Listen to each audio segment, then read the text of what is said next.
Et bonjour, c'est Nicolas de Immobilier Compagnie, bienvenue dans cette nouvelle émission. Et dans cette émission, on va analyser un qui veut être mon associé comme d'habitude, qui est ni plus ni moins que la suite de ces derniers épisodes que tu as pu écouter, avec pour moi toujours cette étrange sensation d'avoir déjà fait ces émissions, pour la simple et bonne raison qu'en fait cette émission je l'ai regardée. Et du coup donc je m'excuse à chaque fois de commencer de la même manière, mais ce sentiment tu n'arriveras pas à me l'ôter. Parce que j'ai regardé cette émission et comme j'ai une bonne mémoire, j'ai l'impression de l'avoir déjà analysée. Cette émission va être un petit peu différente. À chaque fois que je fais l'équivalent associé, j'ai tendance à supprimer maintenant l'introduction pour qu'on se mette réellement dans la peau des investisseurs. Mais aujourd'hui, je vais garder l'introduction parce qu'en réalité, il y a des éléments de l'introduction qui m'intéressent tout particulièrement et que j'ai envie de partager avec toi et que j'aimerais que tu prennes le temps d'écouter parce que je pense qu'il y a quelque chose à récupérer, à garder dans finalement l'histoire de vie de l'entrepreneur que nous allons suivre aujourd'hui. Mais avant, et comme d'habitude, je te rappelle l'usage. Prends le téléphone d'un ami et abonne-le sauvagement à l'émission ou alors laisse-moi des étoiles et un commentaire là où tu écoutes ce podcast parce que c'est comme ça qu'on référence les podcasts. Ça se référence un petit peu difficilement. Je t'en remercie d'avance. Sinon, tu peux aller sur immobiliercompagnie.com et dans l'onglet séminaire, il y a mon séminaire. On a écoulé entièrement toutes les places Early Bird. Il reste encore des places en promo avec le code promotion DRSA et le chiffre 2.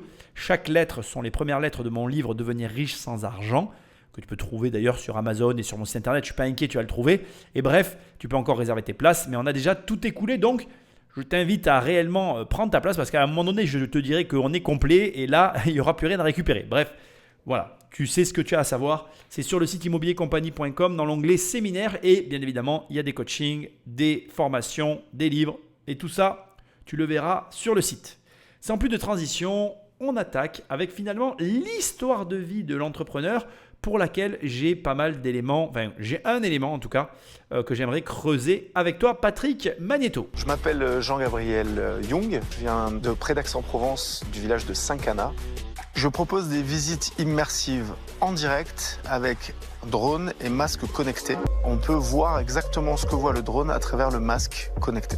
Mon objectif, c'est de pouvoir faire rêver les gens qui puissent découvrir, redécouvrir leur patrimoine local. Si aujourd'hui, je pense avoir trouvé ma voie grâce à ce projet professionnel, pendant longtemps, je me suis vraiment cherché.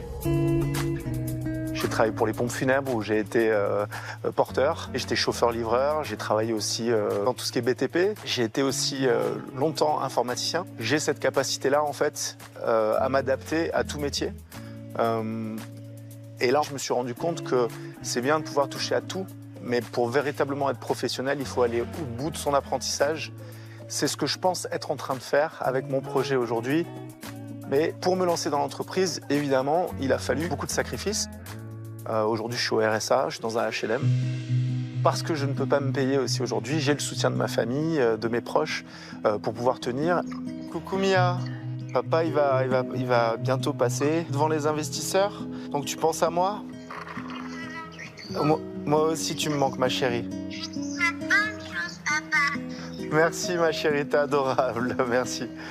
Bisous ma puce. Il y a donc deux éléments qui m'intéressent tout particulièrement dans le discours que tu viens d'entendre. On va commencer par le premier, l'aspect touche à tout.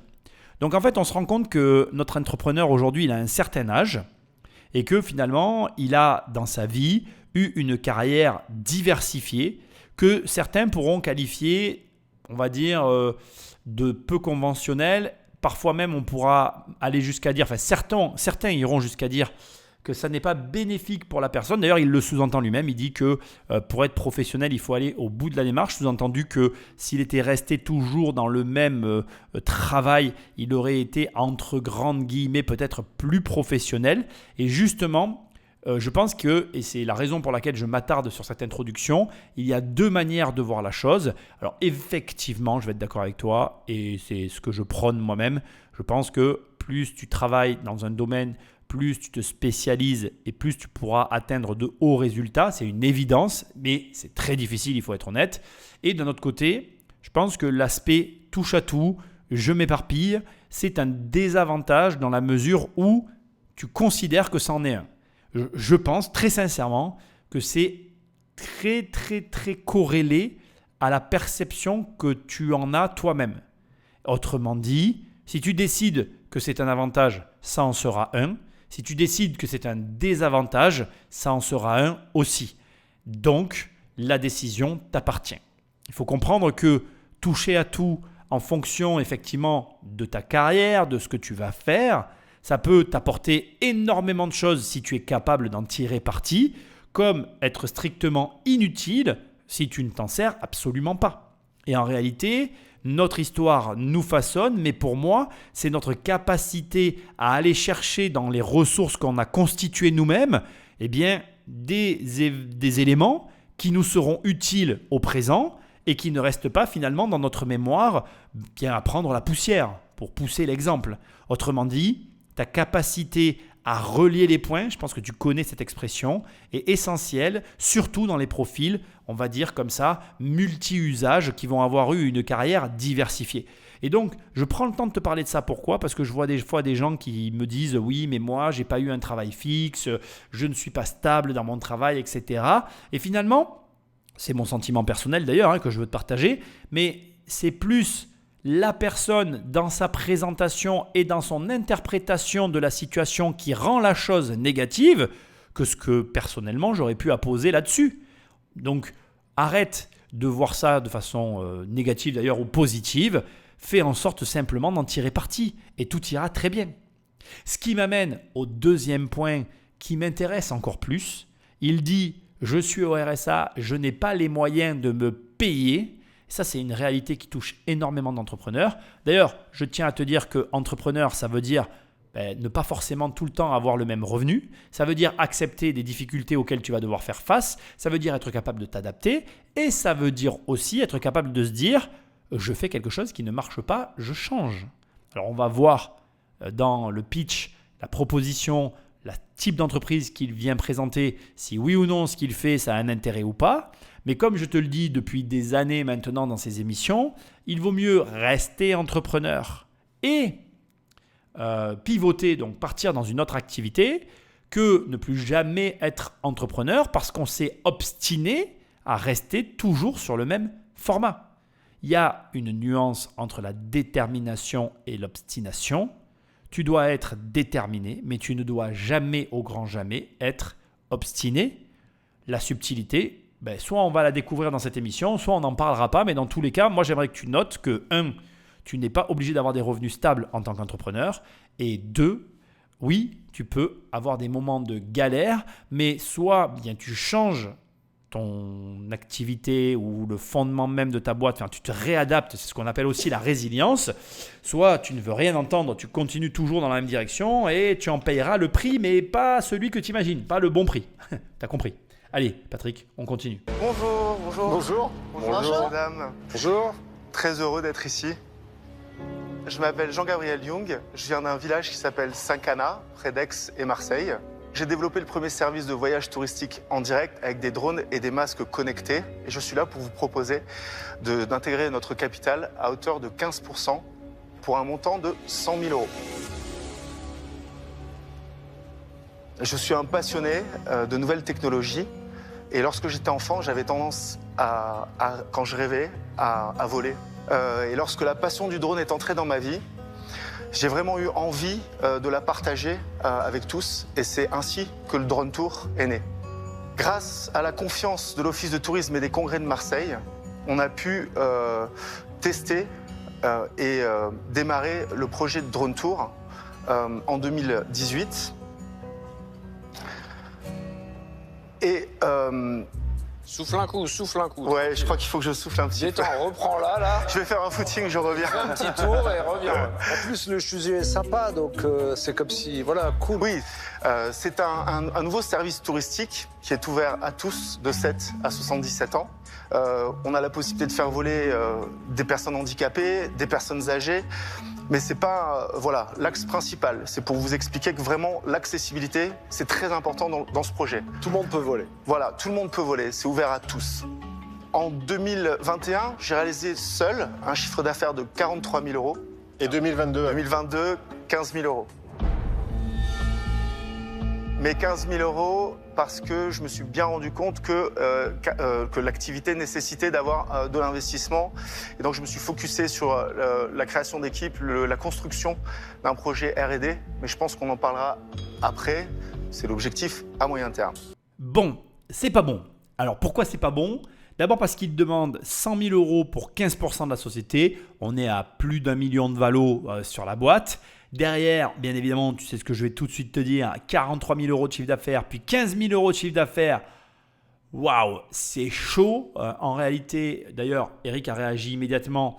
Il n'y a pas de problème à avoir une baisse de chiffre d'affaires dans la mesure où tu peux l'expliquer par des raisons rationnelles, etc. Mais dès l'instant où il y a une irrationalité entre la valorisation de l'entreprise et le chiffre d'affaires réalisé, ça ne peut pas fonctionner. Alors, je vais recommencer pour qu'on soit plus clair. Tu fais 43 000 euros de chiffre d'affaires. Tu demandes 1 million, enfin plus d'1 million de valo. Ça ne fonctionne pas déjà. C'est impossible. Mais derrière, tu baisses ton chiffre d'affaires et tu annonces que tu as besoin d'argent pour de la R&D. En fait, tout tombe à l'eau. Et c'est très dommage parce que je pense qu'au début, entre guillemets, il a séduit ses auditeurs, enfin les investisseurs. Hein, je dis des auditeurs, ce n'est pas vraiment des auditeurs. Il a séduit les investisseurs parce qu'il leur a proposé de rêver, de voler. Ça fait rêver tout le monde de voler.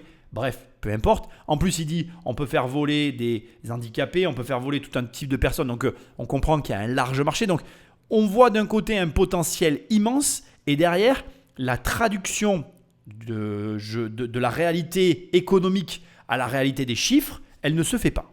C'est-à-dire qu'on a un chiffre d'affaires qui ne correspond pas à la taille du marché que l'on comprend. Parce qu'en fait, on se dit ça peut toucher tout le monde. Il nous explique que l'on a l'office de tourisme qui lui a finalement fait confiance et que donc il a été mis en avant par ce type d'infrastructure, ce qui laisse présager d'un certain potentiel. Il ne parle que de l'office de tourisme de Marseille, donc tu te dis il peut ouvrir d'autres villes, il peut élargir. Et, encore une fois, j'insiste, la valorisation par rapport au chiffre d'affaires, par rapport à la baisse de chiffre d'affaires, est complètement délirante. Donc malheureusement, et je suis obligé de le dire, malheureusement, à partir de là, pour moi, les investisseurs, ils ont été perdus. Donc déjà, même moi, tu vois, je serais personnellement assis, alors là, c'est terminé. Je veux dire, il y a une incohérence totale entre le chiffre d'affaires et la valeur de ce qu'il demande. Et donc pour moi, quoi qu'il fasse, on est mal barré. D'autant qu'il va falloir qu'on voit les technologies qui sont mises en avant. Tu l'as compris, l'émission date un peu. Et entre-temps, il y a eu des évolutions technologiques. Donc il est probable que la R&D qu'il met en avant comme étant l'avenir de son activité, entre-temps, elle a été développée par des marques. Et du coup, il n'y a aucune raison qu'une petite société comme la sienne se lance dans ce type de projet. Et ça, c'est aussi une erreur qu'on fait tous. Hein. C'est-à-dire qu'on se lance dans des projets qui ne correspondent pas à l'entreprise que l'on a. Et très souvent, les entrepreneurs, pour faire écho au début de l'émission et à ce que je t'ai dit, n'ont pas de revenus parce qu'ils passent du temps sur des choses qui ne leur rapportent pas d'argent. Et on le fait tous. Hein. Il faut concentrer ses efforts sur ce qui nous rapporte le plus et pas sur ce qui nous plaît le plus. Ce qui fait une différence dans les résultats financiers et dans les journées que peut passer l'entrepreneur. Enfin bref, sans plus de transition, on va continuer l'émission. L'ambition de Humans and Drones, c'est de proposer une nouvelle forme de tourisme au niveau local, régional, national, pourquoi pas international. Et de pouvoir évidemment le commercialiser sous forme de franchise. Voilà. Alors là, l'idée, c'est de vous faire tester l'activité. C'est ça. Et oui. Alors, Alors, on va aller où? bah, tu vas voir, tu vas choisir. Non, je pense qu'on va aller nulle part, on va rester là. Exactement. Alors, il va falloir. Alors, je vais vous demander de le garder sur les genoux juste un instant, parce qu'il va falloir que j'aille connecter le masque, le drone pour pouvoir décoller, que vous ayez la bonne image. Vous le gardez avec vous. Hop. Et il n'y a pas de risque qu'on s'électrocute. Hein. Non, il n'y a pas de souci, aucun. C'est flou. Oui. Alors ça, il faut des lunettes de verre blanc. Il faut que je mette mes lunettes. Ouais, il les faudra après. Oh mon Dieu. Tenez. J'essaye. Merci. Je vous en prie. Allez, on y est. Normalement, ils sont allumés. Hein. Ah ouais, c'est plus flou. Alors, testez-les avec vos lunettes. Si c'est trop flou, ouais. Non, c'est bon, je vous vois. C'est bon, je vous vois allez. pas, mais je vois quelque chose. C'est drôlement lourd, hein, dis donc. Non, c'est léger, c'est...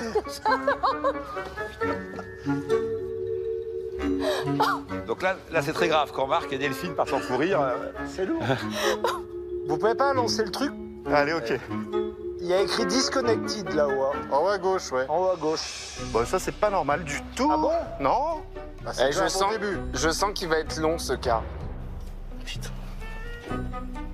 Ça y est. Ah, voilà. ça y est, on y est. C'est bon pour Voilà, tout le monde? exactement, là on se voit, ouais. Alors, hop. Est-ce que vous voyez quelque chose déjà? Oui, on se voit, Ouais. non? Alors déjà, ça c'est un bon signe si vous vous voyez déjà. On décolle.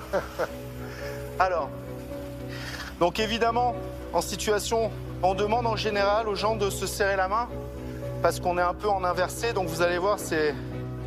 Allez. Vous êtes où là? Ah. Anthony. C'est inversé. Elle est là. Mais oui, Marc. Voilà. Delphine, c'est elle est inversé. là. Ah, voilà, ça y est. Donc là, on est un peu sombre évidemment. On n'a pas l'air bête du tout, hein. On dirait vraiment des débiles là. Hein. Allez, on part, on va se mettre là-haut. Et là, vous pouvez aller à quelle distance? Normalement, c'est 120 mètres la législation. 120 mètres de hauteur et 1 km de rayon, mais hors centre-ville. Non mais est-ce que le drone peut être très loin de mon casque? Oui. Est-ce que le drone il peut être en Thaïlande là? Jusqu'à 1 km. Alors ça, non. c'est... Ça, moi j'en ai rien à foutre de visiter le quartier où j'habite. Si j'y Alors, suis. détrompez-vous parce que la vue d'en haut a rien à voir. En fait, on est la seule alternative par rapport aux hélicoptères de tourisme. D'accord? Mais ça veut dire que tu dois être dans la ville. Tu peux pas rester chez toi. Moi, je pensais que c'était des agences et que tu avais des partenaires sur des îles, par exemple, et qu'en étant chez Non. toi, tu pouvais être à l'île Non. Maurice. Alors, je Si je dois payer un billet d'avion pour aller à l'île Maurice, pour ensuite voir l'île Maurice en drone, je vois pas trop le... C'est-à-dire que je comprends pourquoi on a des transats pour visiter Saint-Ouen, quoi. Alors, on va en parler après. Je vais atterrir, si Ouais, vous voulez bien. Doucement, hein, Ouais, ouais, doucement. Doucement. Voilà. Oh punaise. Voilà, j'arrive. Et ben, On va en parler, mais toute la problématique, c'est de savoir en quoi ça a un intérêt donc d'être en live. non, la Ouais, je suis problématique, d'accord. c'est à quoi ça sert. T'enregistres des vidéos, t'as pas besoin d'être en live. Déjà, il y a... Alors là, vous n'êtes pas évidemment sur un site touristique magnifique, hein, on est d'accord? Enfin, je ne veux pas dénigrer Oui, Saint-Denis, non, mais à site équivalent. Alors, la sensation de vol, j'espère que vous l'avez quand même ressenti. La sensation d'immersion, sensation de voler comme un oiseau. Oui, il y a de l'idée quand même. Donc vous installez votre système quelque part, Oui. les gens viennent, mettent le casque, volent, Oui, et c'est ça que vous facturez. c'est ça qu'on facture, exactement. Votre spécialité, vous, monsieur, excusez-moi, mais Oui. c'est d'être... Vous pilotez des drones qui sont agréés pour voler au-dessus des villes. Et j'organise, oui. et Ça Oui. existe avec le drone. C'est une innovation d'usage. Pour vous que vous compreniez bien, c'est D'usage. une innovation d'usage. Ça veut Attendez, dire que... on va refaire la question. Moi, ce week-end, j'ai un copain qui est venu avec un drone. Il a mis un casque Oui. et on a visité toute la région. Vous pouvez pas, Pourquoi je peux pas?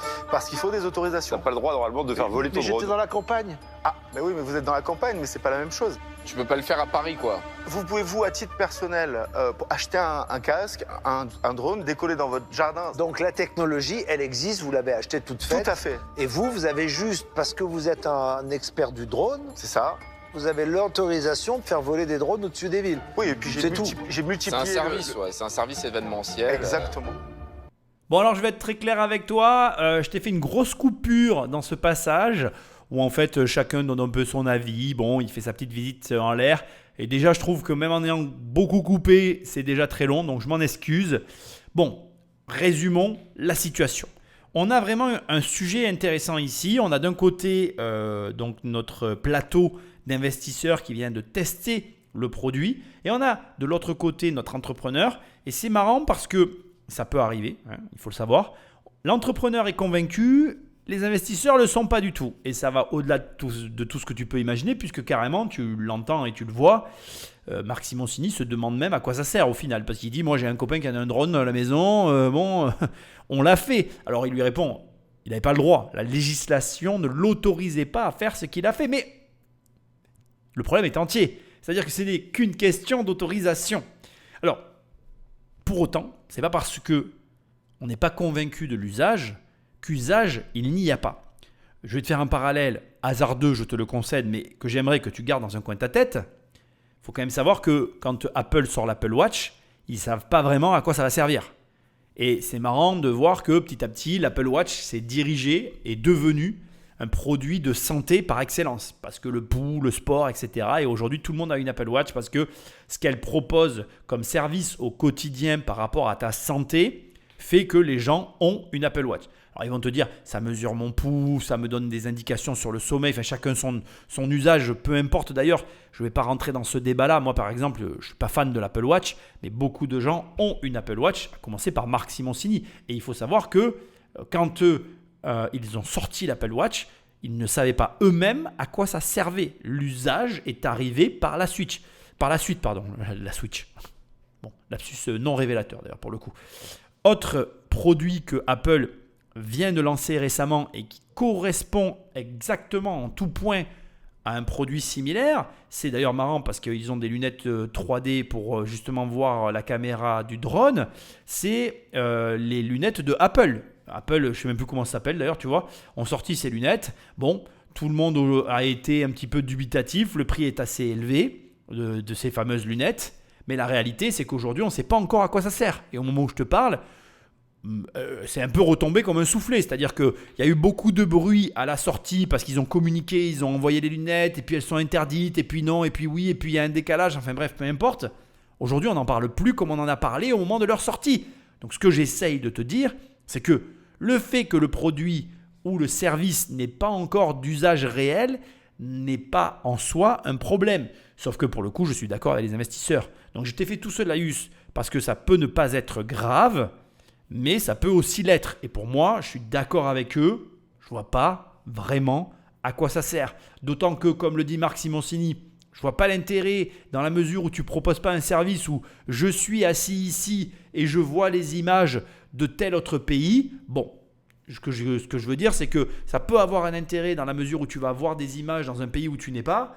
Je ne vois pas l'intérêt dans la mesure où tu vois des images dans un pays où tu te trouves et où tu dois te déplacer en dehors du cadre légal.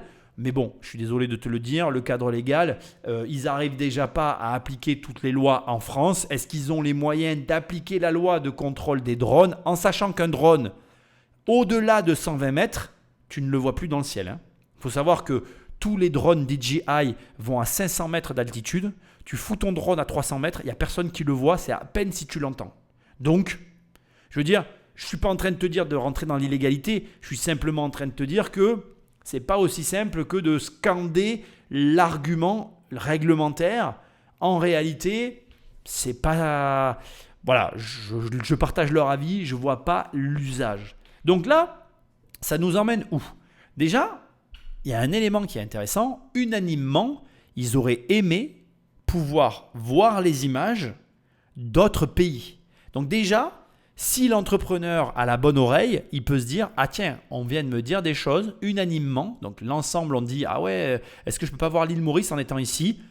Là, il y avait quelque chose. Comment je fais pour développer ce concept qui est plus compliqué à développer ? Et c'est là que ça devient intéressant. En fait, l'entrepreneuriat, c'est deux choses à la fois pour moi. Et je vais en profiter maintenant pour t'en parler. Soit tu copies une recette qui marche. Et il n'y a pas de problème à copier en fait. Moi, je te le dis, je n'ai pas de souci avec ça. Copier dans la mesure où tu améliores. Il ne faut pas copier bêtement. Tu fais ta propre recette qui fonctionne et tu apportes des réglages différents. On ne copie pas bêtement, bien évidemment. Soit tu vas aller sur des domaines innovants, tu vas aller vers l'innovation, mais tu es à l'écoute de la clientèle et tu pivotes. Parce qu'en fait, quand tu innoves, tu ne sais pas dans quel domaine tu te lances, dans quel domaine tu te trouves. Et donc, ton meilleur repère, ce n'est pas ce que toi tu penses, c'est ce que tes clients pensent. Donc, quand tu copies, tu copies ce qui marche pour aller directement à l'essentiel et faire en sorte que ça fonctionne. Quand tu innoves, tu suis les avis, les intuitions et les besoins de tes clients, pas les tiens. On va voir ce qu'il va dire sur la suite, mais malheureusement, on est sur un produit pour moi. Alors, il a réussi à avoir les offices du tourisme, etc. Mais ça ne veut rien dire. Je suis désolé de le dire, mais malheureusement pour lui, l'État, si l'État savait gagner de l'argent et si les organismes d'État savaient gagner de l'argent, ça se saurait. Et d'ailleurs, pour aller un peu plus loin dans la réflexion, les États n'auraient pas de dette. Tu vois ce que je veux dire ? Allez, on continue. Comment ça marche la facturation ? C'est-à-dire que vous facturez, ça dure combien en général une excursion ? Ça dure 5 minutes ? Alors, on va arriver pour 6 heures d'activité. On va pouvoir faire voler 120 personnes et c'est facturé 2500 €. 2500 € pour 6 heures. Ouais. Et là-dessus, 20 euros Ça par fait tête, grosso 600 modo. €. c'est ça. 20 euros par tête. Voilà, exactement. C'est quand même beaucoup moins scalable. C'est-à-dire qu'entre quelqu'un qui enregistre une vidéo et il peut y avoir 10 000 personnes en même temps, c'est ce qu'on fait Google, c'est ce qu'on fait Facebook avec les mêmes lunettes. Tu peux aller visiter n'importe quel endroit dans le monde. Et est-ce que tu n'as pas l'impression de te mettre dans une grosse panade là? Tu te mets dans un truc compliqué à mon avis. C'est ingérable. C'est-à-dire que tu dois avoir un pilote pour faire kiffer 10 personnes en même temps. Moi, ça me semble très compliqué. Je pensais au début que tu allais nous proposer une expérience où tu restes chez toi et les gens qui ont des problèmes de mobilité, qui n'ont pas les moyens, ils peuvent voyager dans le monde entier. Je trouvais ça cool. Mais là, me dire, t'es en Guadeloupe et je vais te faire visiter la Guadeloupe en te mettant un masque, alors qu'en fait, quand t'es là-bas et que t'as payé ton billet, t'as envie de voir la Guadeloupe avec tes yeux. Bah en fait, lui, ce qu'il fait, c'est qu'il démocratise Voilà, l'accès c'est à la ça. vue d'en haut. Voilà. Merci, Bon, c'est exactement ça. Voilà. T'as un public à Marseille, typiquement, alors ton public, ça devrait être les bateaux de croisière. Bien sûr. Donc là, on pourrait imaginer qu'on installe des chaises en bas du bateau, ou même ils restent dans le bateau. Et Et tu peux aussi leur projeter un film de Marseille vu du ciel que tu as non, mais les croisières, je signale que les croisières, il y a que peut-être la moitié seulement des gens qui descendent aux escales. Parce qu'en fait, c'est pas les mêmes. Tu repayes les excursions. Enfin, vu Donc, l'âge des gens qui font des croisières, si tu leur mets ça sur la gueule, eh tu ben, les- t'as les deux, parce que t'as des gens qui peuvent pas se déplacer, ce qu'ils disaient au début, et donc du coup, là, il peut y avoir un marché. Et là, tu pourrais signer avec les croisiéristes, et là, C'est ça. t'aurais un marché énorme qui ferait que tu ferais autre chose que 15 000 euros. Eh ben, investis. veux. Je suis au contact déjà avec les croisiéristes. Ça fait partie des scopes. On est vraiment très proche de l'Office de tourisme de Marseille. On a été aussi partiellement financé par la région.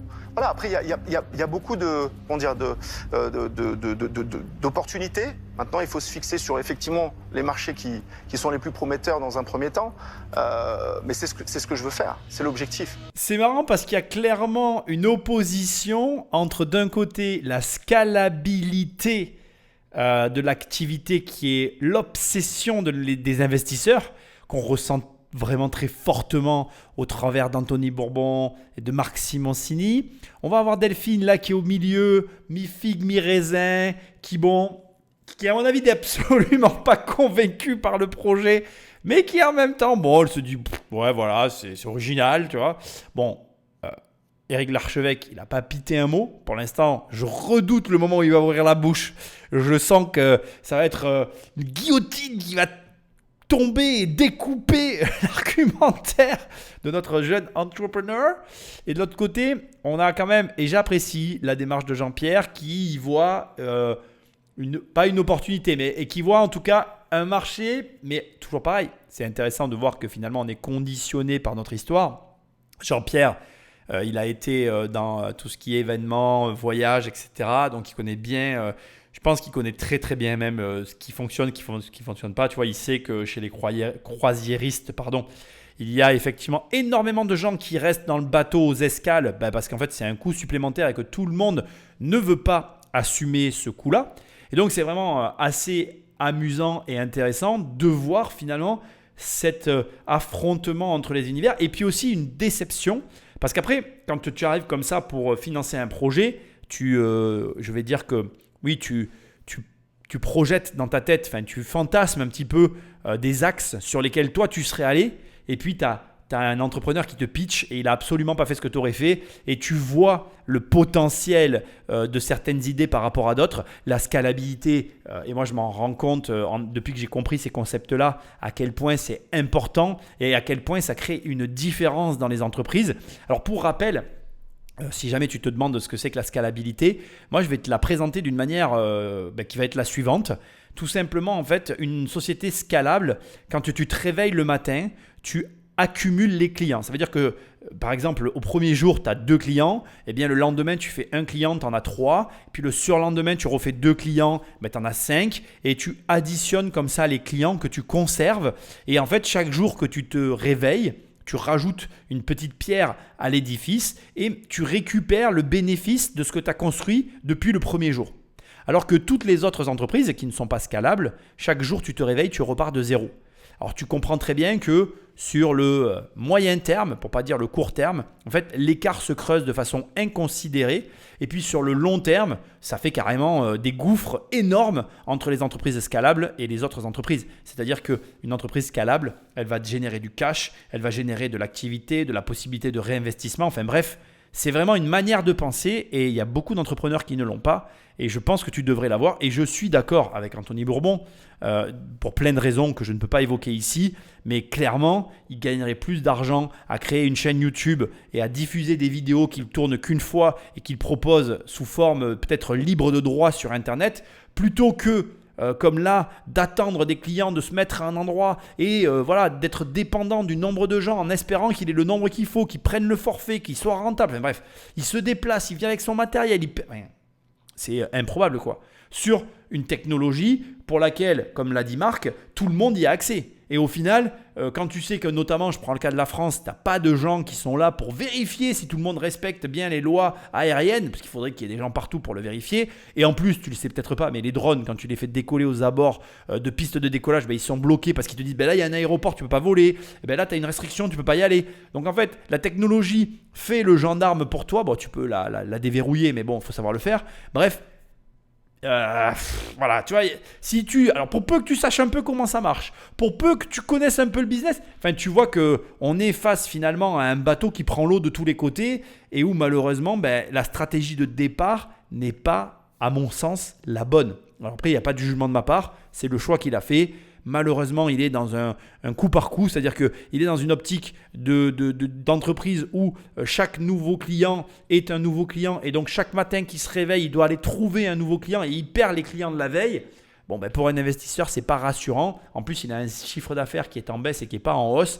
Quand tu mets tout bout à bout, à mon sens, les jeux sont déjà faits, mais on va aller au bout quand même pour voir si quelqu'un lève le portefeuille ou pas. Silencieux. Est-ce que vous voulez que je vous parle du projet de R&D? Ou pas du tout? Bon, je suis pas sûr on n'est pas obligé. Donnons les avis, c'est intéressant de donner le feedback là maintenant. Ah oui, Il est venu un peu pour ça. oui, carrément. Eh ben, qui se jette à l'eau alors? Enfin, qui se jette à l'air? Bon, il y a eu pas mal de critiques sur, je pense, le concept, qui est un petit peu nouveau et pas forcément facile à comprendre. Mais moi, je saisis ce que vous voulez faire. Vous avez créé un nouvel usage et vous voulez l'apporter donc à des communes, à des lieux, pour pouvoir permettre effectivement de démocratiser la vue d'en haut et d'apporter quelque chose de nouveau. Donc c'est effectivement une niche, mais qui peut fonctionner. Je pense que ça peut fonctionner parce que la preuve, vous avez testé et ça a l'air de marcher. Donc là-dessus, je pense que votre idée, elle se défend. Par contre, c'est pas, à mon avis, une entreprise, en ce qui me concerne, qui peut justifier d'un investissement parce que c'est peut-être trop petit. Et moi, mon conseil, c'est de vous rapprocher d'une entreprise qui fait de l'événementiel, qui a déjà toutes les structures pour pouvoir commercialiser. C'est essayer d'aller dans cette direction, mais c'est pas suffisamment gros ou intéressant, en tout cas, pour moi. Et donc, c'est pour cette raison que je vais passer. Je me suis trompé, je dois le reconnaître. Je suis assez surpris du discours que Eric vient de tenir. Je m'attendais en toute transparence à quelque chose de beaucoup plus incisif. Il a été très... En fait, je pense qu'effectivement, il l'a très justement dit. Il a saisi ce que essaye de proposer notre entrepreneur. Alors, pour information, et d'ailleurs, bon, tu sais que pour ces émissions, je fais des recherches, la société existe toujours. Et or... Je veux dire, cette émission a quelques années, on parle de 2021-2022, c'est 3 ans que cette émission est sortie, l'entreprise est toujours là. Donc effectivement, il y a un marché, il y a l'apport de quelque chose de nouveau et je suis moi aussi obligé de le reconnaître. C'est-à-dire que j'ai moi-même un énorme doute parce que comme il le dit, en fait, ça reste hyper particulier. Mais aujourd'hui, ça existe toujours. L'activité, elle est là. Il arrive à faire rentrer de l'argent. Est-ce qu'il en vit correctement? Je ne suis pas du tout certain, je vais être honnête. J'ai un énorme doute sur sa capacité à en vivre correctement. Parce que, encore une fois, il n'a pas intégré l'aspect scalable. Et quand tu regardes son site, il est vraiment orienté vers ce qu'il a proposé dans cette émission. Alors, il y a eu de l'amélioration puisque je pense qu'il est allé flairer de nouveaux marchés qui sont, à mon avis, beaucoup plus porteurs, dont notamment, et c'est assez drôle que je te parle de ça dans cette émission, mais c'est orienté sur l'immobilier de luxe, avec bien évidemment des photos de maisons prix du ciel. Et là, je dois te dire, en toute transparence, que effectivement, le marché, il est porteur parce que le propriétaire, en plus d'avoir sa maison vue du ciel, il est quand même content qu'on lui amène comme ça de la qualité sous un autre aspect dans la vente de son bien, parce que ça donne un côté, j'ai envie de dire, prestige. Quand tu vois la maison de loin, surtout qu'on est sur des grosses maisons, on apprécie plus les perspectives et j'ai envie de dire bien la qualité de la maison et son intégration dans le paysage. Et donc, on est sur des tarifs, bon voilà, je suis devant les tarifs, tu vois, on part à 1 500 € hors taxe, on finit à 4 000 € hors taxe. Je pense qu'il a été très pertinent de sa part de se positionner sur ce marché-là. Donc, il a étoffé son offre en proposant de nouveaux services, des services inattendus et en plus, et très malin de sa part, il a le matériel, il propose finalement ces drones pour la production de vidéos. C'est-à-dire qu'une production qui est en train de faire un film, au lieu de faire appel à un hélicoptère, elle va faire appel à lui et lui va venir déployer ses drones sur le tournage et proposer à la production les mêmes images qu'un hélicoptère pour un tarif 10 fois moins cher. Ça coûte beaucoup moins cher de faire voler des drones sur un tournage pour avoir les plans vus du ciel que faire tourner un hélicoptère qui fait les plans caméra vus du ciel. À résultat égal, le tarif est absolument pas le même. Parce que d'un côté, ton drone, c'est de l'électrique, il vient, c'est fait dans la journée et il te fait tous les plans que tu veux. Ton hélicoptère, tu as un plan de vol, du personnel, du mazout, de l'essence pour faire voler l'hélicoptère. Tu comprends le délire, quoi. Donc vraiment, je dois reconnaître qu'on est face à un entrepreneur qui a su s'adapter, peut-être pas en écoutant l'aspect scalable que les différents entrepreneurs essayent de lui mettre sous le nez, mais en tout cas, en prenant conscience que l'offre simple de visite de drone tour ne suffirait pas à la vie de son entreprise. Et rien que pour ça, je le salue, parce qu'il n'y a pas tous les entrepreneurs qui sont capables de le faire. Et même si Eric ne le suit pas, et je comprends très bien l'argumentaire, je comprends aussi ce qu'a voulu dire Eric. Il y a quand même une niche, il y a quand même un secteur. Maintenant, c'est l'entrepreneur qui, dans ce secteur, fera que son entreprise sera énorme ou pas. Alors moi, je suis un peu perdue parce que j'ai pas vraiment compris ce que vous vouliez faire. Parce qu'au départ, vous nous dites je vais vous emmener en voyage. Donc pour moi, un voyage, c'est quand même une destination lointaine. Et puis vous nous avez emmenés survoler le quartier. Donc oui, il y a un élément qui est le drone, qui est un élément nouveau, avec lequel on peut faire certainement beaucoup de choses. Donc je pense que votre système, même s'il est inventif, je pense qu'il apporte pas grand-chose par rapport à ce que nous avons déjà. Aujourd'hui, à l'heure actuelle, je préfère aller me balader dans Marseille plutôt que de me balader virtuellement quand je suis à Marseille. Voilà, donc c'est la raison pour laquelle, en ce qui me concerne, je vais passer. Pas de souci, merci beaucoup en tout cas. Je rajouterai juste une petite chose, si vous le permettez, avant vos avis. Laisse peut-être les autres investisseurs déjà se positionner. On a bien compris ton projet. Bien, pardon. Qui n'a pas parlé encore? Pas de souci. Bon, alors moi, vous m'avez perdu dans les bois, mais il n'y a pas de mots, quoi. Je suis au fin fond de la forêt, je vois votre cheminement, je vois où vous voulez aller, je vois d'où vous êtes parti, vous avez ce truc, vous avez un drone, et vous avez construit un projet à partir de ce truc que vous maîtrisez, et en disant qu'est-ce que je vais bien pouvoir faire avec ça. C'est l'inverse de ce qu'il faut faire dans un pitch. En vous voyant, je me disais, je pense que c'est pas votre place de faire ce que vous faites en ce moment, et je pense que vous êtes perdu dans les bois aussi, alors que votre truc, il est simple. Sinon, c'est une idée très con, hein. J'ai un drone, je mets des images et j'ai qu'à louer des casques à des gens qui voient les images. On pouvait présenter ça de manière synthétique, après on n'y croit pas, c'est autre chose, mais vous ne l'avez pas présenté comme ça. Voilà. Donc pour cette raison-là, je ne vais pas vous accompagner. Mais alors pour la première fois, les mots me manquent parce que j'ai même pas de conseils à vous donner, quoi. D'accord. Dommage. À part de dire ne faites plus jamais comme ça, quoi. D'accord, merci. J'ai groupé en fait Delphine et Marc Simoncini puisque je trouve que dans leurs commentaires et dans leurs remarques, ils sont dans la même, dans la même appréciation, un petit peu désemparés face au projet de notre entrepreneur. Parce qu'effectivement, moi je peux comprendre complètement, c'est particulier. Hein. Disons les choses comme elles sont, c'est pas courant.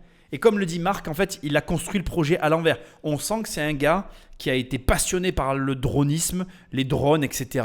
et qui a construit un projet autour de sa passion. Sauf qu'en réalité, comme le dit Marc d'ailleurs, ne fais jamais ça. En fait, c'est tes clients qui font ton produit. C'est pas toi.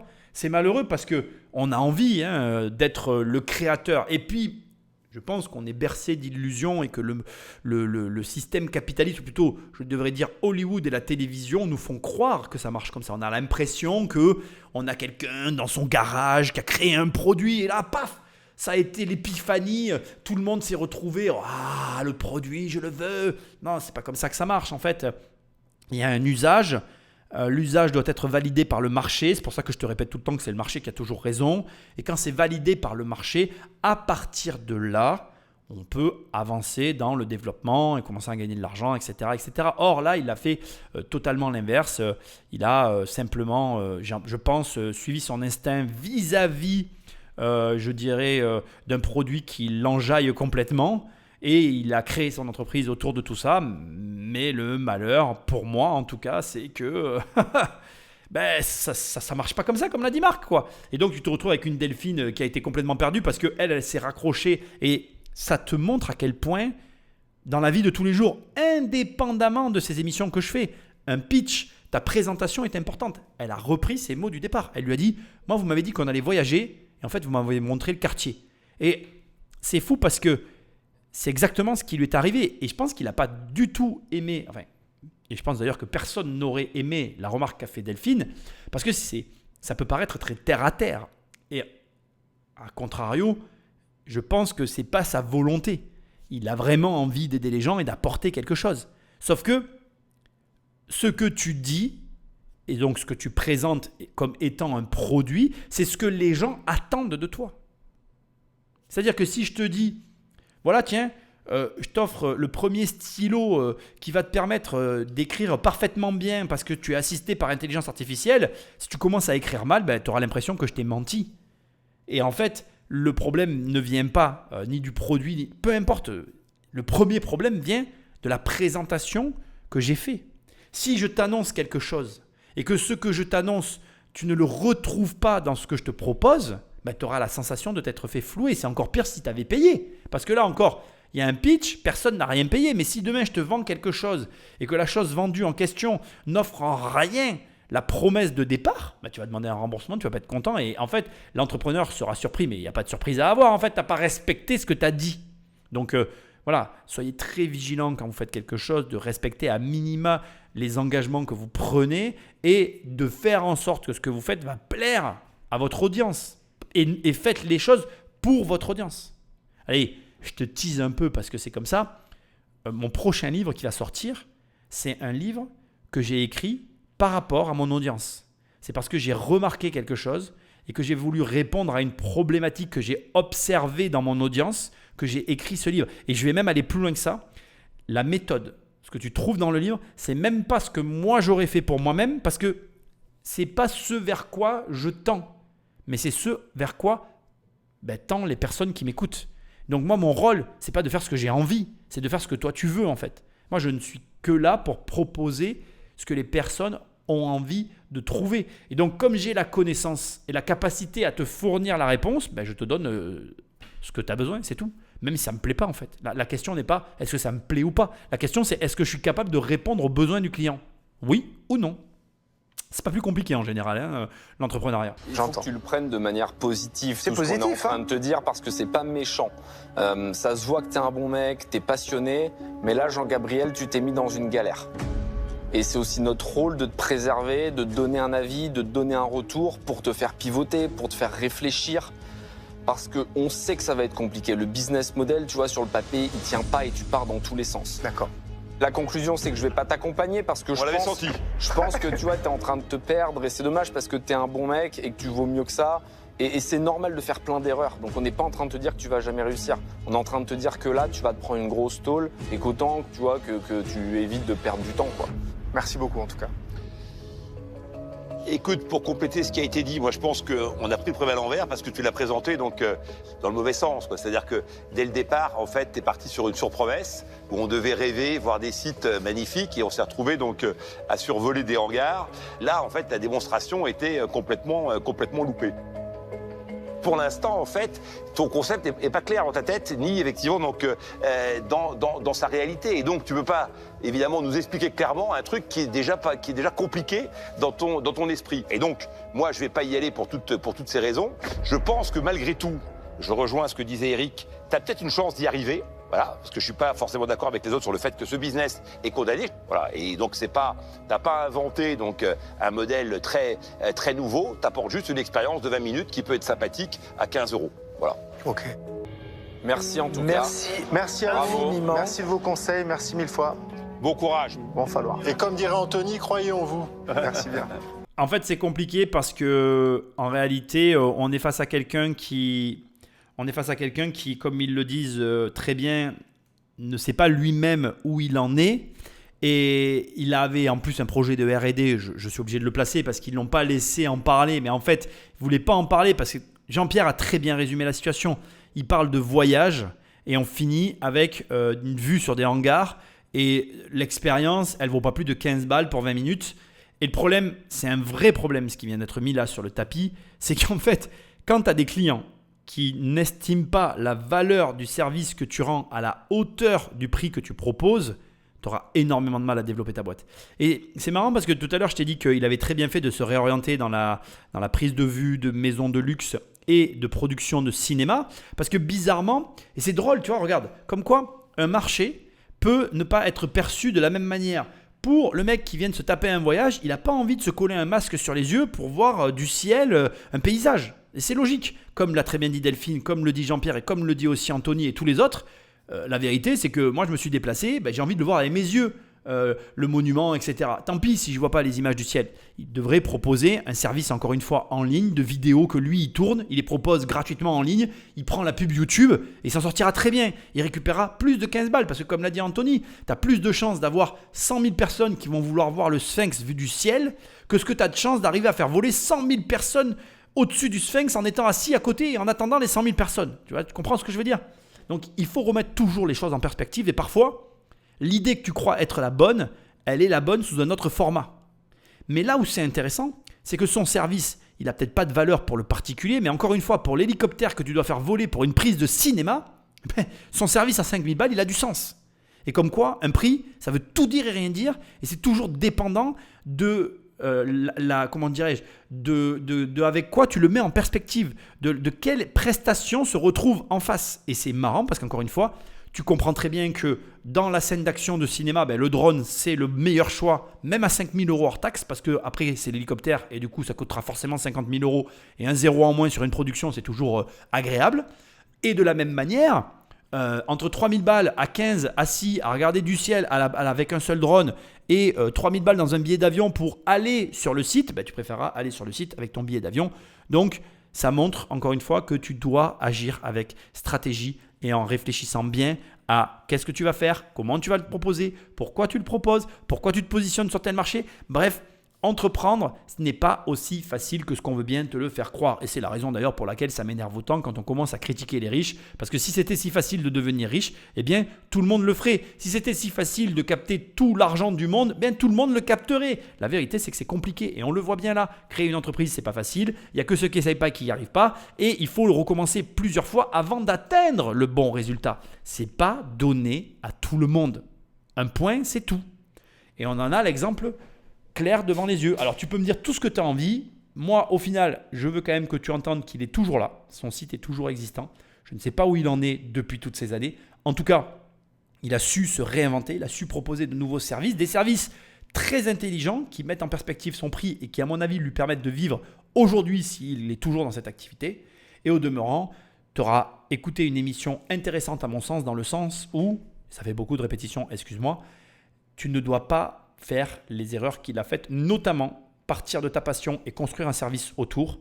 C'est partir de tes clients et proposer un service qui correspond à leurs besoins. Tu vendras toujours plus facilement ce dont les gens ont besoin plutôt que de vendre ce que toi tu crois qu'ils ont besoin. Et c'est une nuance qui fait toute la différence à l'arrivée. Moi, c'est ce que je t'en dis. Après, c'est plus facile à dire qu'à faire. Et crois-moi, on en passe tous par là. Et même quand on trouve des produits qui marchent, il arrive un moment où ça finit par ne plus marcher. Il faut se réinventer pour pouvoir rester sur le marché. Et c'est tout autant compliqué. La finalité, l'entrepreneuriat, c'est pour les personnes qui sont courageux, résilients, qui sont déterminés, mais pas obstinés et prêts à changer leur fusil d'épaule quand ils reçoivent des conseils comme là, il l'a reçu. Il ne faut pas les prendre négativement comme lui a dit Anthony, mais plutôt les prendre positivement et réajuster le tir en proposant un service qui soit calibré à l'attente de ses clients. C'est pas plus compliqué que ça. Ça calme. Je me suis fait des boîtes. Bon, c'est pas grave, c'était intéressant. Bon, c'est un peu ce que je craignais, quoi. Je suis allé dans tous les sens. Je me suis pas vu, mais ça devait être ça. Hein. Voilà. Ah mais tu lui fais gagner 5 ans.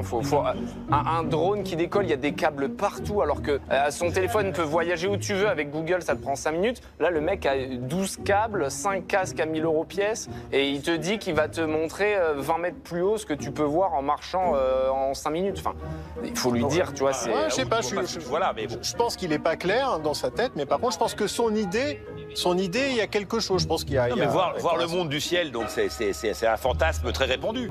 Ce qui est dommage pour moi, en fait, c'est qu'effectivement, ils ont raison. Je suis pas à ma place à présenter l'activité parce que je perds mes moyens, en fait. Je suis pas... La sémantique est pas là, ils l'ont très bien dit. Ma façon de présenter, elle n'est pas suffisamment simple et accessible. Après, je pense qu'ils auraient pu détecter quand même des opportunités sur les marchés, comprendre qu'effectivement, à ce moment-là, il était peut-être important que je rencontre des gens comme eux pour m'accompagner, pour effectivement donner vraiment un coup d'accélérateur. Moi, mon objectif, c'est que cette société existe, qu'elle soit pérenne, que j'arrive à donner du sourire aux gens. Et c'était le cas avant, ce sera le cas demain. Au début, je voulais retirer la fin et terminer juste avant, mais en écoutant plusieurs fois le dernier passage, je vais faire la remarque.